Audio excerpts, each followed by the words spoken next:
नमस्कार, आप देख रहे हैं द बिहार टॉप में हूं आदेश पुरी। चर्चा करेंगे हम बीपीएससी 70वीं री एग्जाम को लेकर। आज बता दें आपको, पटना हाई कोर्ट के डबल बेंच के द्वारा फैसला दे दिया गया और साफ साफ ये कह दिया गया कि री एग्जाम नहीं होगा। केस को जो है डिसमिस कर दिया गया। लगभग 101 दिन से जो है ये आंदोलन चल रहा था और छात्र बड़े ही मायूस हैं और एक इतिहास बदलने की बातें चल रही थी कि क्या इस बार छात्र जो है इतिहास बदलेंगे। इतिहास बदलना इन द सेंस कि जब भी विवाद होता है अंत में जीत बीपीएससी की ही होती है। क्या इस बार छात्र इतिहास बदलेंगे? आखिरकार नहीं बदल पाया, लेकिन एक ना एक दिन तो बदलना ही है। हमारे साथ हैं डॉक्टर अखिलेश कुमार जी हैं। आपको बता दें कि पटना यूनिवर्सिटी में साइंस कॉलेज में जूलॉजी के असिस्टेंट प्रोफेसर हैं और इसके साथ साथ पूर्व में डीएसपी रह चुके हैं। 53वीं से 55वीं में इनका चयन हुआ था। लगातार बीपीएससी के मुद्दे पर अपनी बातों को रखते हैं। सर से ही बात करेंगे। सर, आज जो हुआ, क्या इसका कामना आपने पहले से किया था या आपको भी आश्चर्य लगा? देखिए, थैंक यू आदेश जी। सबसे पहले तो आपको हम धन्यवाद देते हैं क्योंकि आपने इस पूरे प्रकरण को शुरू से कवर किया है और छात्र जो भी बोलते रहे हों, लेकिन आपने छात्रों की जो बात है उनको मतलब सार्वजनिक रूप से सबों के सामने लाने की कोशिश की है अपने एंगल से। और कई बार ऐसा क्या होता है कि जब हम सच बोलते हैं तो हो सकता है कि किसी एक जो प्रतिपक्ष एक पक्ष है उनके अगेंस्ट जाता हुआ दिखता है बात, तो वैसी परिस्थिति में जिनके अगेंस्ट जाएगा तो उनको थोड़ा बुरा लगता है। लेकिन देखिए, आज जो भी मतलब ऑनरेबल कोर्ट के माध्यम द्वारा जजमेंट सुनाया गया है, तो इसकी संभावना मतलब पहले से व्यक्त की जा रही थी क्योंकि जो प्रोसीडिंग को मैंने सुना था शुरू से और जो बॉडी लैंग्वेज मैंने देखा था, तो इसी तरह की जजमेंट की संभावना दिख रही थी और इसको मैंने लगातार कई बार अलग-अलग प्लेटफ़ॉर्म से बोला भी है। तो मतलब कई बच्चे इसमें ट्रोल भी किए। आज भी मैं कहता हूँ कि उससे कोई दिक्कत नहीं है। जो स्टूडेंट होगा जेन्युइन वो बीपीएससी का जो कमीशन के बच्चे होंगे वो भी सच्चाई को जानते हैं कि मतलब हम जो रिप्रेजेंट कर पा रहे हैं, तो उसमें मतलब कितना दम है, साक्ष्य है। हमारा क्लेम अलग होता है, कोर्ट का अपना प्रोसीडिंग अलग होता है। देखिए, कोर्ट के द्वारा जो जजमेंट आया है उसको हम उसपे कोई हम कमेंट नहीं कर सकते हैं। लेकिन अगर मान लीजिए कि स्टूडेंट के नज़रिए से देखें तो स्टूडेंट जो लोग चाहते थे कि री एग्ज़ाम हो जाए, तो उनके लिए ज़रूर ये निराशाजनक रहा होगा। जो लोग चाहते थे कि री एग्ज़ाम ना हो, उनके लिए राहत का साँस लिए होंगे वो। तो ये एक अलग पक्ष है कि मतलब किनको मतलब अच्छा लगेगा, किनको बुरा लगेगा। तो उससे परे हम सबसे पहले जो लोग इस पूरे प्रकरण को कोर्ट तक लेके आए, सत्याग्रह चला रहे हैं, अपनी मतलब जो लोकतांत्रिक एक जो राइट्स है हमारे पास, डेमोक्रेटिक राइट्स है, जो कॉन्स्टिट्यूशनल राइट्स है, उसके तहत जिन लोगों ने भी इस पूरे प्रकरण को एक चैलेंज किया, जो भी त्रुटि हुई परीक्षा में, क्रमवार त्रुटि हुई जो कोर्ट की जजमेंट में भी एडमिट हुआ है और कोर्ट ने भी स्वीकार किया, बहस के क्रम में भी स्वीकार हुआ था वो। और हम लोग भी लगातार देखे हैं कि जहाँ-जहाँ क्रमवार त्रुटि हुई उस पे हम लोग कई बार बात कर चुके हैं, उसको अभी नहीं बोलेंगे। लेकिन मैं सबसे पहले जो इस लड़ाई के को लड़ने वाले तमाम लोगों को सैल्यूट करता हूँ, क्योंकि वो एक डेमोक्रेटिक प्रैक्टिस के तहत और जो एक गांधी का सत्याग्रह है, उन आइडियोलॉजी को अपनाकर एक लड़ाई लड़े। और उस लड़ाई का परिणाम क्या हुआ, नहीं हुआ, जो परिणाम केवल एक स्वरूप में हम नहीं दे सकते हैं, री एग्ज़ाम होना, नहीं होना, केवल इसी एंगल पे परिणाम नहीं है। लेकिन जितना रिटेलिएशन हुआ, बीपीएससी एग्ज़ाम में जो त्रुटियाँ हुई, उस त्रुटि को जिस तरह से सार्वजनिक किया गया, छात्रों की लड़ाई के माध्यम से, मीडिया के माध्यम से और जो तमाम मतलब जो अलग-अलग मीम्स हैं, तो जो सरकारी महकमा के लोग हैं, वह भी दबे-जुबान में इस चीज़ को स्वीकार करते होंगे कि कहीं न कहीं कुछ तो मतलब त्रुटि हुई तभी। जैसे हम लोग बोलते हैं ना, कहीं अगर धुआँ है, तो कुछ आग लगी होगी तभी धुआँ उठा होगा। तो वो एक मामला है।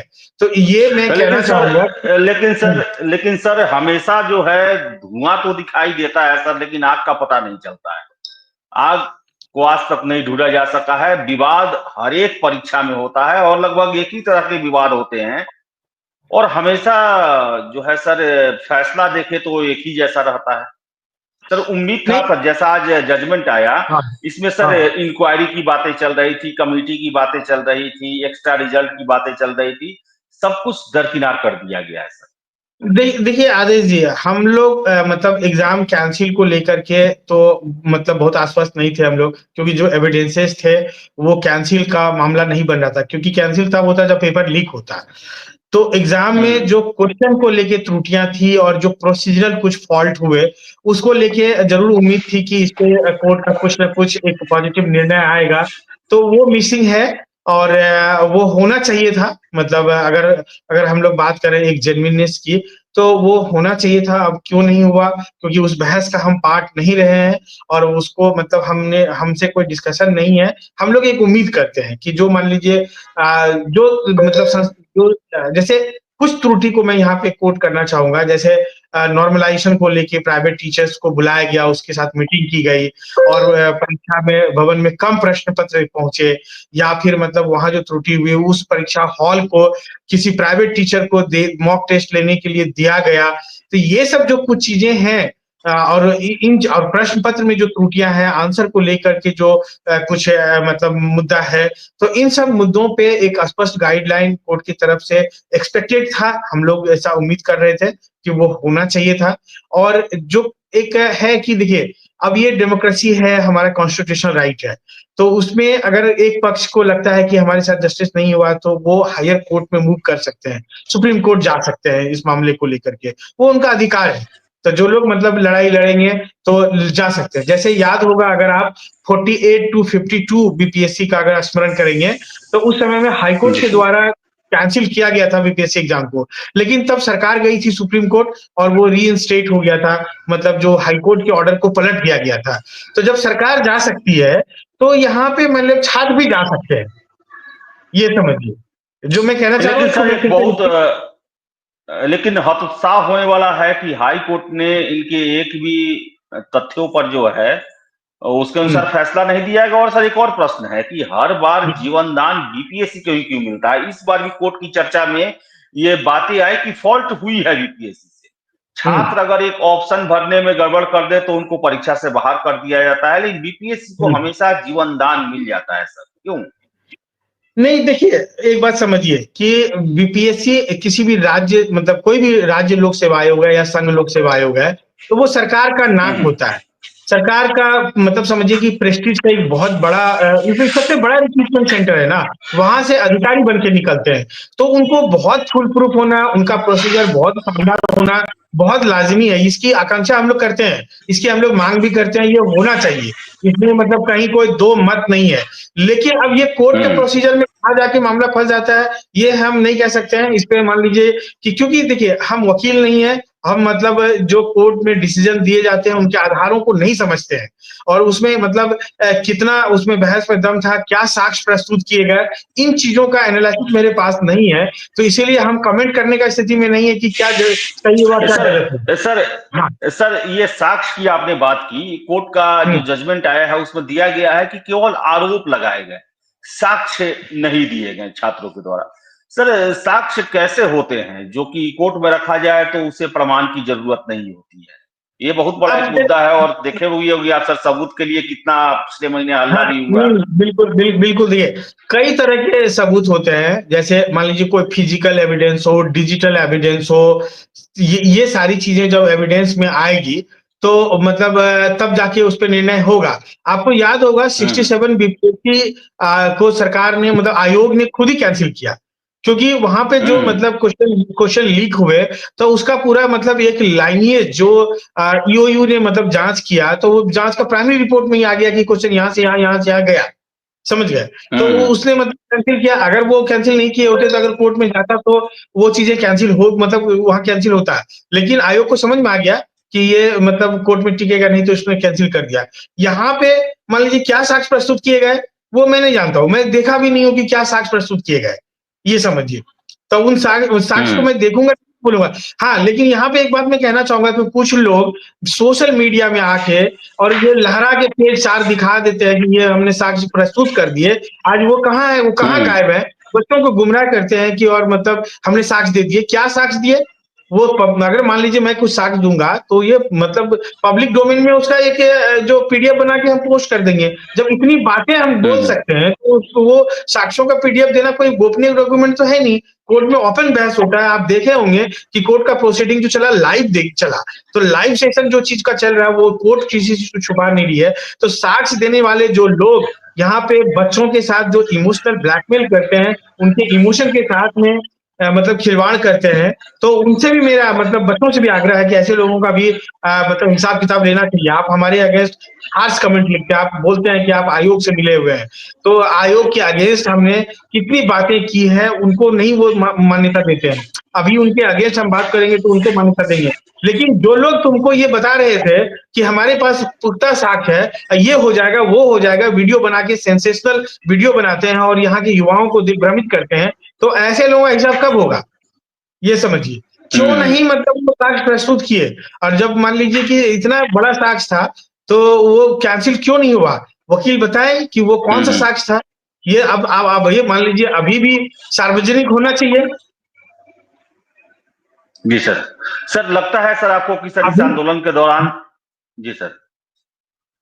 सर हाँ, ये लगता है कि इस आंदोलन के दौरान जो है वो छात्रों को बरगलाया भी गया है और उनके कंधे पर बंदूक रख के अपने हित भी साधे गए। एकदम ऑब्वियस। इसको मैंने शुरू से कहा है कि जो पॉलिटिकल लीडर्स हों, जो एक्टिविस्ट हों, जो कोचिंग के कुछ टीचर्स रहे हैं बड़े नेम फेम वाले, वो आके बीच-बीच में मतलब उनको जो बहुत सारे ऐसे छात्र थे जो जेन्युइन स्टूडेंट थे, हमसे बात करते थे, उनको मैंने बोला है कई बार, जो गांधी मैदान का इंस्टेंस हुआ उससे पहले मैंने बोला था कि ये होने वाला है और तुम लोग नहीं संभले तो ये तुमको दिग्भ्रमित किया जा रहा है। तो जो दिग्भ्रमित करने वाले लोग तो यहाँ पे भरे पड़े हैं, आते हैं अपना रील्स बनाए और चले गए। समझ गए? स्टूडेंट मान लीजिए जो आंदोलनरत स्टूडेंट्स हैं, जो सत्याग्रहरत थे, तो उनको लगता था एक होप मतलब जैसे कोई मान लीजिए इस तरह के लोग पहुँचे तो अपने साथ मीडिया को लेके गए, तो उनको लगता था कि हमको कवरेज मिल रहा है। लेकिन मतलब इन सब चीज़ों से देखिए ये छद्म चीज़ें हैं। और मान लीजिए कमीशन के जो जेन्युइन स्टूडेंट है, उन छद्मता से बाहर निकलना पड़ेगा, उनको मेंटली इतना स्ट्रॉन्ग होना पड़ेगा, मेंटली इतना लॉजिकल होना पड़ेगा कि वो सही-गलत का बीच में निर्णय ले सके। अगर नहीं ले पा रहे हैं, तो ये एक चिंताजनक बात है। उसपे तो हम लोग मान लीजिए सर चिंता ही करेंगे। हुँ। जी सर। सर छात्रों को क्या कहेंगे सर? जो मेंस देने देखिए वाले हैं, देखा जाए तो 26-27 दिन बचा हुआ है। जो री हाँ, एग्ज़ाम जिन्हें नहीं मिला है, उन्हें क्या कहेंगे सर? देखिए आदेश जी, छात्र मतलब ट्रोल आर्मी का लोग जो भी बोले, मैं भारत के युवाओं के लिए समर्पित हूँ। और आपको पता होगा, आपके मन से भी मैं कहना चाहता हूँ कि शाम का 6 बजे से 9 बजे रात के बीच में मैं छात्रों से बात करता हूँ, जो बहुत वैल्यूएबल टाइम होता है, जिस टाइम में लोग अपने घर परिवार के साथ एन्जॉय करते हैं, चाय और मतलब हाई टी लेते हैं, उस समय मैं बच्चों का फ़ोन कॉल अटेंड करता हूँ और उनको लगातार मैं मतलब काउंसलिंग करता हूँ।